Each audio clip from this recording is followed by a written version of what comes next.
बच्चों, पूर्व कक्षा में मैंने आप लोगों को मानक विचलन पढ़ाया था। हाँ, ये बात स्पष्ट करना है कि प्रयोगात्मक भूगोल में पूर्व कक्षा में हमने आप लोगों को मानक विचलन पढ़ाया था। मानक विचलन के बाद है विचरण गुणांक।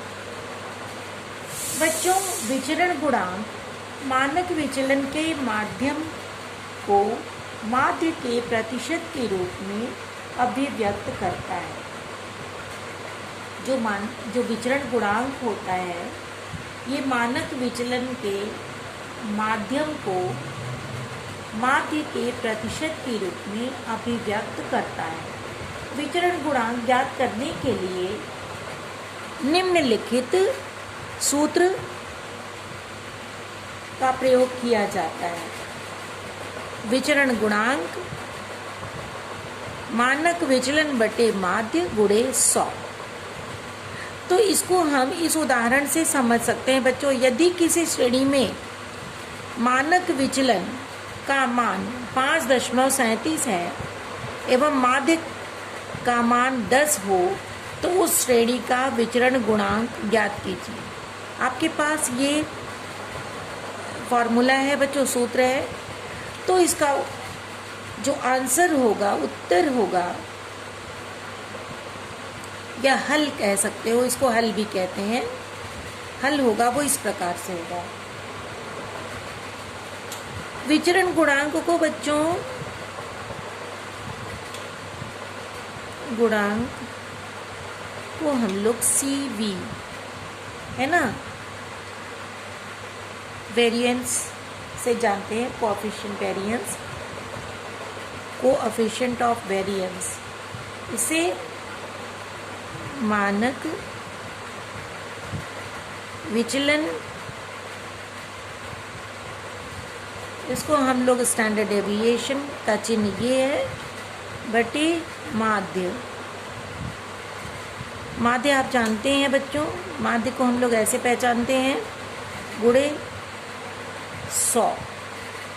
तो इस तरह से CV इज इक्वल टू हमारा ये कितना है, स्टैंडर्ड डेविएशन हम लोग देखेंगे तो 5.37 है। तो इसको हम ऐसे लिख सकते हैं इंटू 100, ठीक है ना। अब हम लोग माध्य को लिख देते हैं 5.37 अपॉन माध्य 10 है और ये हो गया गुणे 100। इसको कैलकुलेट करना बहुत आसान है बच्चों। यहाँ पर 5.37 है। जब भी कभी हमको दशमलव हटाना होता है तो दशमलव की जगह पर यहाँ हम गुणे का निशान लगा करके, क्योंकि जो भी अगली संख्या यहाँ होगी वो गुणा ही होगी, ऊपर नीचे हम लोग गुणा करते हैं, तो यहाँ पर हम लोग दशमलव लगा देंगे और दशमलव जो है उसकी जगह यहाँ 1 लिखेंगे। और उसके बाद कितनी संख्या है, 1 2 संख्या है, तो 2 संख्या की जगह हम 2 शून्य लगा देंगे। तो इस तरह से ये दशमलव हट गया और ये बचा क्या, 537। अब यहाँ 537 बच गया और यहाँ हो गया 10 गुणे 100 है ना, 537 गुणे 100 बटे 10 गुणे 100। तो अगर हम इस तरह से करते हैं तो 100 और 100 कट जाएगा है ना, और 537 गुणे 1 तो 537 बचेगा, 537 बटे 10। अगर 10 से 537 में आप भाग दोगे तो कितना आएगा बच्चों, बताइए।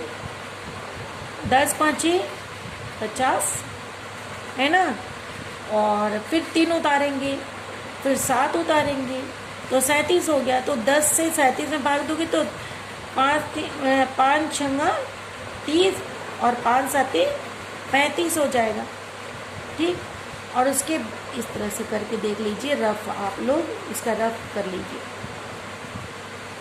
है ना।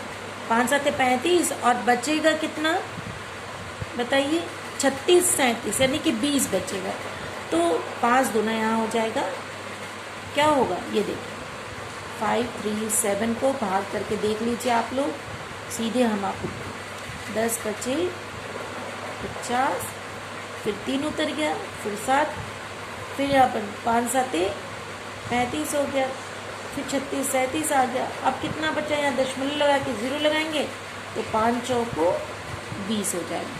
तो कितना आ गया यहाँ पर 4, ये हो गया ना। इसको काटा तो 57.4। तो आपका ये हो गया आंसर। ये क्या कहलाएगा, CV, यानी कि विचरण गुणांक इसका 57.4 आ गया। तो ये समझ में आ गई बच्चों। तो ये आप लोग जो कहते हो आप अपनी कॉपी में कर लीजिए बच्चों, ठीक है। हमको एक बात और आपको ज़रा समझानी है। तो जब दो अच्छा नहीं, ये नहीं, अब हम आप इसके बाद कोटि सहसंबंध पढ़ाएंगे, वो अगले वीडियो में। नहीं तो वीडियो लंबा हो जाएगा तो फिर ख़राब हो जाएगा, नहीं ठीक से बनेगा। ओके बच्चों, थैंक यू। तो इसको आप लोग अपनी कॉपी में कर लीजिए। Thank you.